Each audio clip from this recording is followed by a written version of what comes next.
సంతోషించు. దాహం వేస్తే మంచినీళ్లు లోపలికి వెళ్ళక మధ్యలో కన్నం పెట్టి గొట్టం పెడితే ముక్కులోంచి పోసుకుంటున్న వాళ్ళు ఉన్నారు. గుటుక్కు నీళ్లు తాగితే లోపలికి ఎడుతున్నాయి, సంతోషించు. రాత్రి తిని పడుకుంటే పొద్దుడికి కడుపులో పోట్లు వచ్చి జీర్ణం అవక ఏడుస్తున్న వాళ్ళు 1,00,000 మంది ఉన్నారు. తిన్నది గుండ్రాయి అయినా సరే తెల్లారేటప్పటికి జీర్ణం అయిపోతోంది, సంతోషించు. పడుకుంటే నిద్ర పట్టక చారుడు మాత్రలు వేసుకు పడుకుంటున్న వాళ్ళు ఉన్నారు. తలగడా మీద చెయ్యెట్టుకుని ఇలా పడుకుంటే నిద్ర పడుతోంది. పుస్తకం ఉంటే తప్ప మాట్లాడలేని వాళ్ళు ఉన్నారు. వేదిక ఎక్కి కూర్చుని మాట్లాడడం మొదలు పెడితే గంగా ప్రవాహంలో వస్తోంది, సంతోషించు ఈశ్వరుడి కారుణ్యానికి.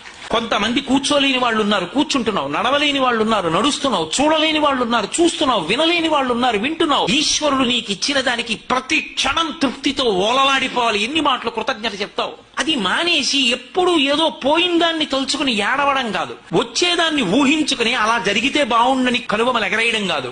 ఇప్పుడు ఇక్కడ నీకు ఈశ్వరుడు వర్తమానంలో ఏమిచ్చాడో దానితో తృప్తిగా ఉండడం అలవాటైతే వాణ్ణి మించిన భాగ్యవంతుడు